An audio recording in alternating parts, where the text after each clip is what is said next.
cover this stuff. I want to share with you guys not only this spreadsheet, but also the things that I think will be most valuable to you when you're using this or other spreadsheets. Again, we already acknowledged Adam Hope for helping us, helping me put this together for all of us. And so here it is, right? And I'm going to show you very quickly. It's pretty simple. It's 5 tabs. We're actually going to focus on a couple of them more than the others because some of what has to happen is you guys just have to play with this in order, one, for you to get the lay of the land, but two, well, we'll get into that later, but I want you to make this your own. So rule number 1 for spreadsheets, those of you that don't know, when you have a spreadsheet like this, the yellow cells are the ones where we're going to input data, and everything else will, at this point, calculate for you. Now, sometimes that's great, and sometimes it's bad. It's bad if it becomes a crutch and you don't actually know how the number happened. It's good if it's just a little shortcut for you and you could manually come up with what's happening behind the scenes in the formulas. So there's a couple things to keep in mind. One, the spreadsheet's only as powerful as it can be if you understand what's happening. That will take some time, and that's okay if you're not a spreadsheet person, because I'm certainly not. The other thing is I want you to make this your own. And so rule number 1, when you get the link to this, is you're going to copy it and you're going to create a copy and save it with a different name somewhere else on your computer. And then every time you open it up, you're going to start by clicking Save As, and you're going to save it as your property name. That way you'll have the freedom to break whatever the hell you want and then not have to come back to myself or Adam and ask for another one, because you'll have it saved in its pure, unruined version somewhere on your computer. Make sense? Nod. And if you do lose it, go get it from Adam. I don't want to deal with you. Kidding. I can't see if you guys can tell I'm joking or not. Awkward. All right, here's the deal. On this page, I'm going to show you very quickly what each of the 5 tabs do, and then I'm going to kind of walk you through how my brain works when I use a spreadsheet like this. This first one is our income and expense. Hey, Matt, real quick. There's a question that they ask if you can zoom in on your screen just a little bit. Oh, can I zoom in? Gee, you are asking the wrong guy. Adam, can I zoom in on my screen? You should be able to, yes. Let's see. I don't know how to do that, but I'll try for you guys. It's where it says 100% on the left, right to the right, a little bit to the right, a little bit to the right. No. Boom. 150, is that going to be too big? Yeah. Yeah. Do 1.25. How's that? Is that all right? I think it needs to be like under 100%. Under 100%? I believe so. Looks good. Looks good to me at this rate. Okay, if I go under 100, it's going to get smaller and it'll be harder to see. Let me make this note. If any of you in the top right corner of your Zoom have it in gallery view, then this may be about an inch big in your screen. So make sure in the top right corner you're selecting speaker view, and that'll put it big enough where you can see it as the majority of your computer screen. All right, so I'm gonna go here. Hopefully at 125, we're okay, most of us anyways. And again, you're gonna get a copy of this and also a recording of this little tutorial that I hope will only take 20 or 25 minutes to walk you through. And so if need be after the fact, you can come back and re-listen to this while you have the actual document open for you. We've already gone through this stuff at the top, the things to remember. This page is our income and expense. And essentially on the left-hand side, we've got our couple rows for our income, the potential gross income, and then the collected income. And then we've got all our expenses. And if we scroll down, we're gonna come back to this. I'm just giving you a quick overview. You'll see that it's gonna calculate for us our total expenses, our net operating income, and then in the second box down below, we've got debt service and basically our ability to calculate the profits associated with our our deal that we enter in here. Now, I'm not going to touch this bottom section tonight. It's a little more advanced. Certainly, there's many of you on this call that will intuitively be able to wrap your head around that. And if you can't, that's completely okay. I'm happy to cover that at some point in the future. I want to grade how much of this stuff I give you at any one time to make sure it's digestible. This second page is an amortization calculator. You've all seen them on Google. This one will do the same thing the ones on Google do. So it's just one less click you have to use to go find it. This is our ramp up calculator, and I will show you in a few minutes how we use this to factor in our income growth over time. Once we've bought a property, how long will it take to get us to what we call stabilized, that 88 to 90% occupancy. This here is the unit mix that I'm going to come back to in just a moment. That's where we're actually going to start the real tutorial here, or tour if we're going to call it that. I want to show you just very quickly the competition tab. We're not going to spend much time on this, but just so you have an orientation to it, on the left-hand side, we've got a spot to put 5 competitors. You can, 5 or 6, you can always right-click and add a row to add in another competitor if need be. I have spots for you to enter the distance from your property. So this subject property is clearly going to be a 0, but then each of these properties, you can put the distance they are from you, the size, and when you enter the size of your property as well as all the other competitors, it will automatically calculate your total market square footage here. Now you may have to manually look at, well, what radius am I using? Are these 9 miles away really true competitors? You've probably seen my video on the deeper dive into supply and demand. If you haven't, I would certainly refer you to that because we probably don't need to count this whole 40,000 square feet of storage from Smart Storage for this subject property. We'd want to make some adjustments there. Conversation for another day, or I think I already had it in that video, so I'll send you there. And then what we do is we just enter the rates for all the various sizes here. Okay, and the one piece of input that looks a little funky here, there might be someone in the audience who's smarter than both Adam and I didn't even pose this question to Adam because I ran up against a deadline, but you can see here I entered the number 5. That's because I have 5 prices from my competitors. Here I did 1 because I have 1 price. Here I did 4 because I have 4. And by just manually very quickly entering those numbers of facilities across the top, I was able to come up with an average market unit price, which is right here. Okay, so a lot of the calculations this will do automatically for you.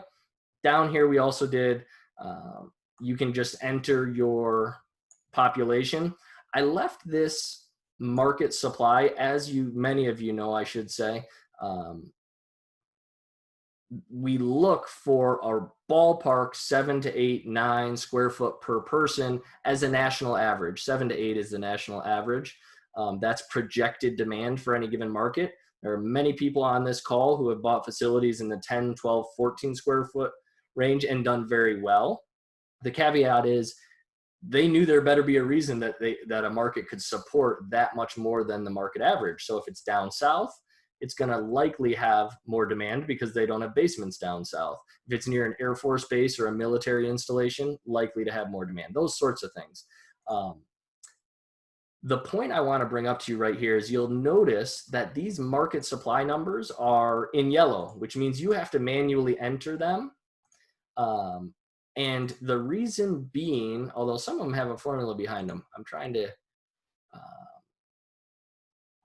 oh yeah, so here's where it gets a little wonky. And this is why I sometimes hesitate to focus too much on the formulaic power that spreadsheets offer, is because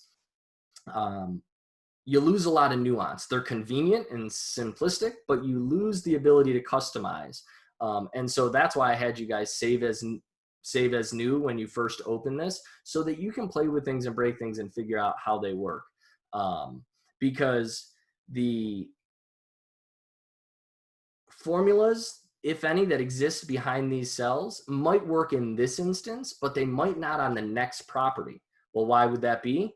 because if of this 40,000 square feet that I mentioned earlier, if we're only going to count half of that as truly being within our market, because just because of the geographic location and the relationship between our property and that property, again, I'm going to refer you to that deeper dive video, then we might not want to count this whole 40,000. And if this number is embedded in one of these formulas, all of a sudden our math is not only inaccurate, it's just wrong, right? And it could be very wrong, which is dangerous. I'd rather spend the extra time to do the math manually and not end up with bad numbers.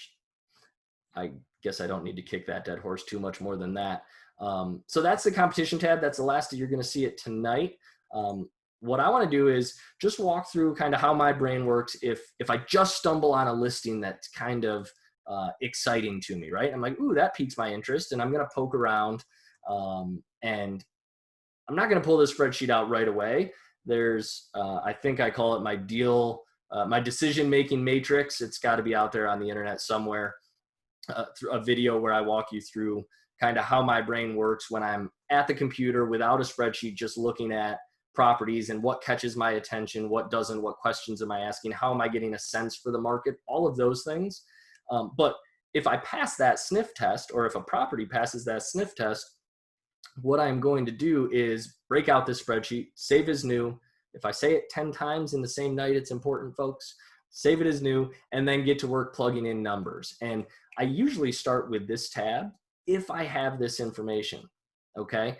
And essentially all you're doing is putting in the number of units of any given size. The sizes are here. You could certainly add others if needed. The square footage is, these ones are not automatically calculated because, because sometimes you don't want them to be. For example, you can see here we've got spaces that have revenue associated with them, but no square footage and no size, because maybe that's an outdoor space and I want to keep that separate from my building square footage, those types of things. So when you enter this in, the main output you're getting from this spreadsheet, and you don't need this right away, but the sooner you have it, the easier your job becomes, and you'll see why here in a minute. I want to emphasize and underscore 100 times, this is just one way my brain works, and it doesn't need to be the way your brain works. I just want you to see what's here. And that's this output right here is revenue per unit per month. And the reason that's valuable to us is because every time someone moves into our facility, our revenue goes up by that. Every time they move out of our facility, it goes down by that. And so what we can do is just simply take that number, and it actually populates right here on our ramp up calculator, right? Now, the only thing I have to change on this page, and I'm going to be jumping around a little bit, so I apologize, but the only thing I have to do on this page is come up with some assumptions about how many net move-ins I'm going to have in any given month.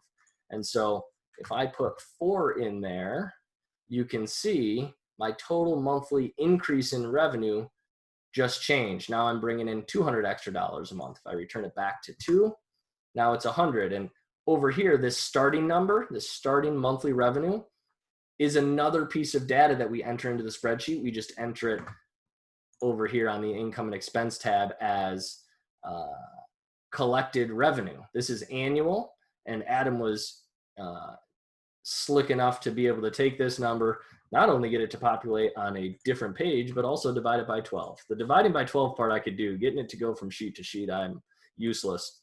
So here's the deal. We've got our starting revenue, and we plug in how many move-ins, and you can see how that changes, right?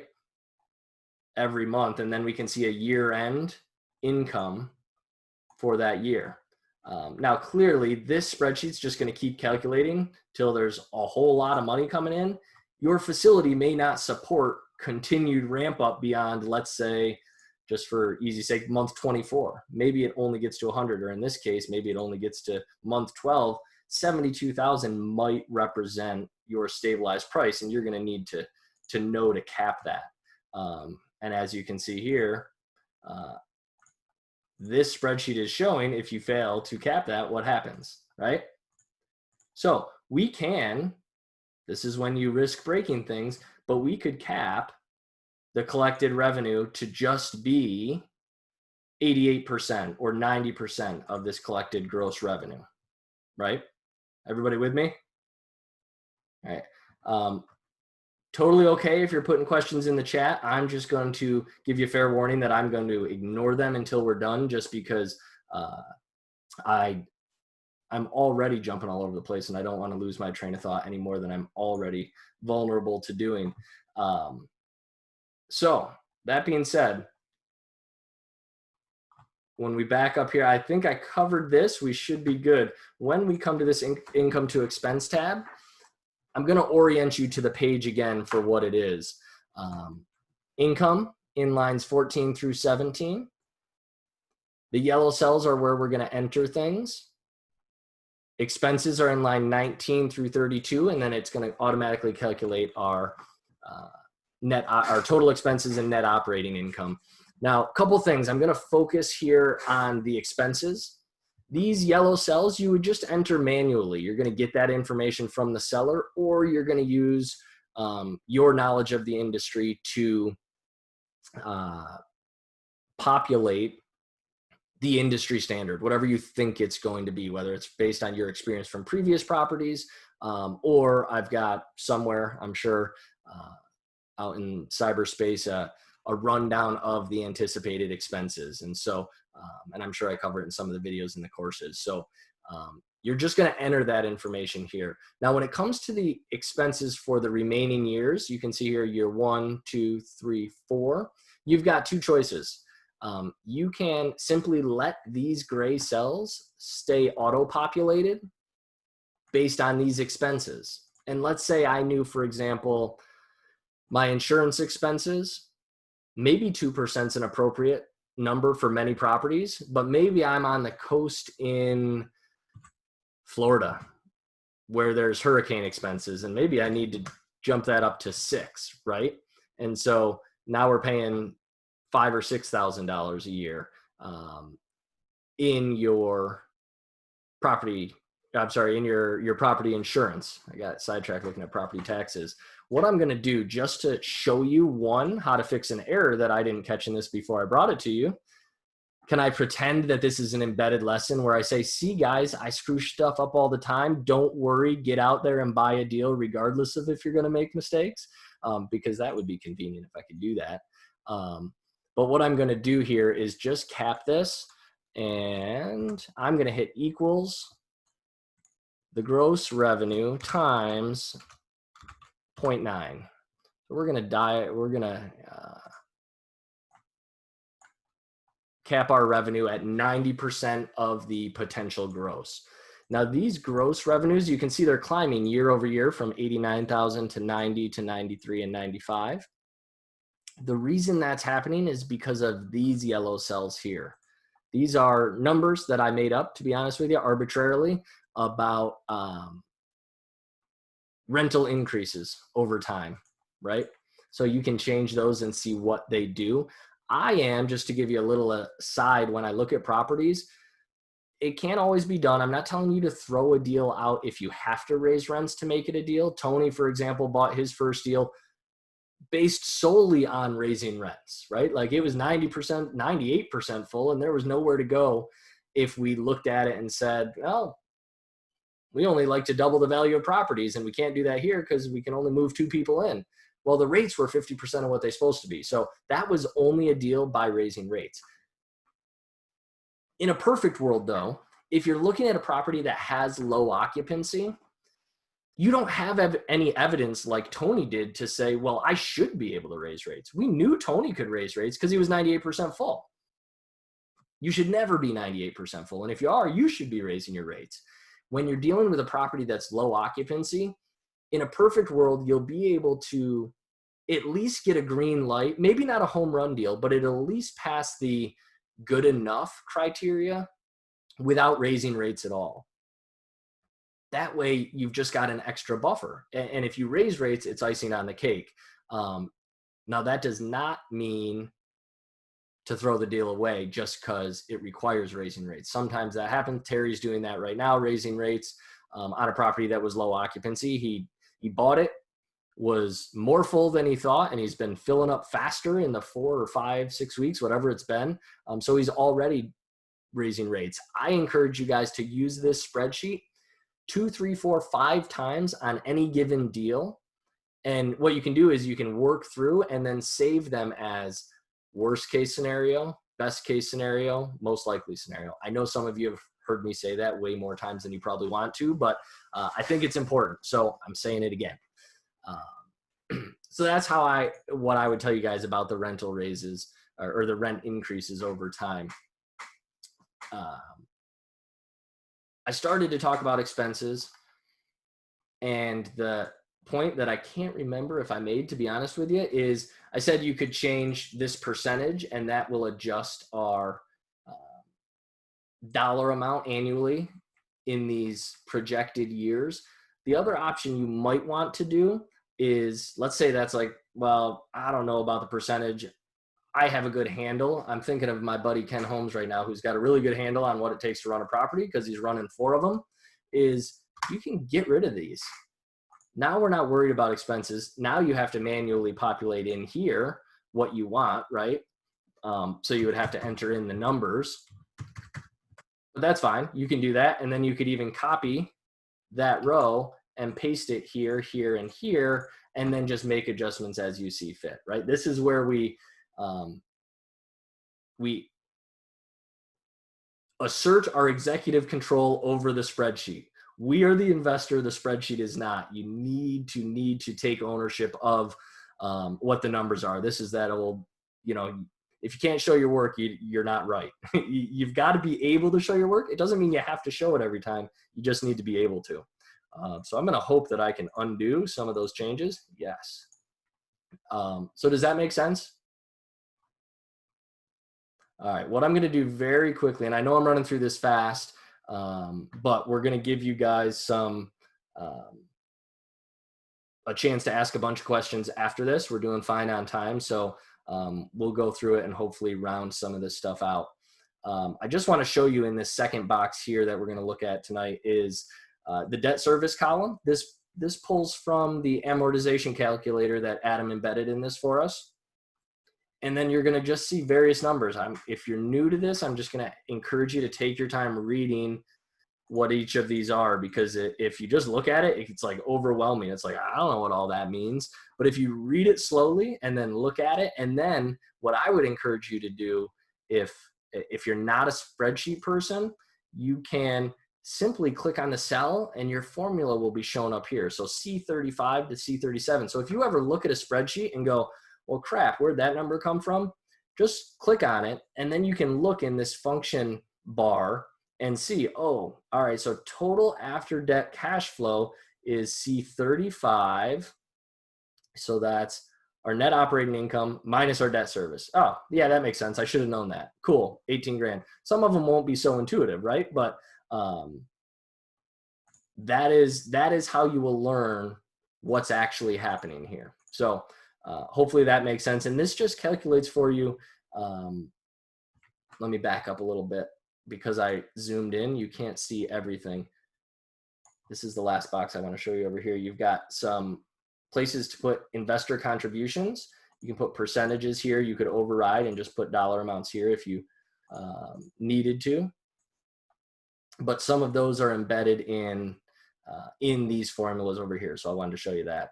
You've got your investor's portion of cash flow. The guy who's getting 10%, this is pretty easy calculation. He's going to make that much during the course of year 1.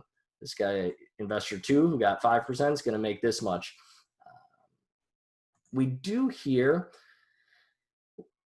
sum the total debt service plus these 2 payments. So this line is just this 28,600 is just these 3 cells above it adding up, and that information is important, especially if these investors are just doing a down payment and you're going to a bank. One of the things a bank always wants to know is, what's your debt coverage ratio? And depending how you structure it, these investor payments may or may not actually be debt. They might be, equity positions where they don't technically go into a debt coverage ratio. but they are obligations that you'll be forced to pay as the property does generate profits. So I think it would be disingenuous to not at least mention it. You don't have to call it additional debt service, but it is a monthly obligation. So that's why that's in there. And here's the debt coverage ratio. For those of you that aren't familiar, just a quick aside, banks like to see 1.25, 1.3, depending how aggressive and what their appetite is, as a debt coverage ratio. Oftentimes our properties won't do that in year one, sometimes not even in year two. That's when it comes in. That's when it's even more important to be with a bank that understands storage, or that you have a relationship and they understand with what your ability is to turn these storage properties around. It could have a debt coverage ratio of 0.9, meaning you're not going to make enough money to even pay the debt in year one, as long as you present, well, a plan for how you're going to make those payments despite the lack of the appropriate revenue.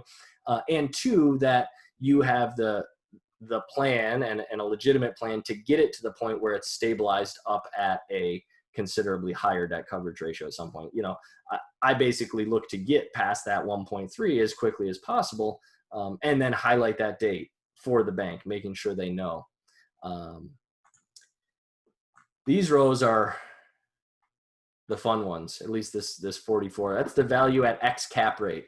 We're not going to go into a big instruction session on cap rates. I think a lot of you understand those. Some of you that don't, I'm happy to encourage you to put a conversation into the Mighty Networks platform for people to contribute to and help you gain that understanding. But essentially, you can put your projected sale cap right here. So this is a 9 cap, which means this property at the end of year one is only worth $500,000. And you can see how the value will grow over time. Right? And if we change this cap rate to an 8 cap, clearly our value is going to go up all across the board. So guys, I don't know how you felt about that.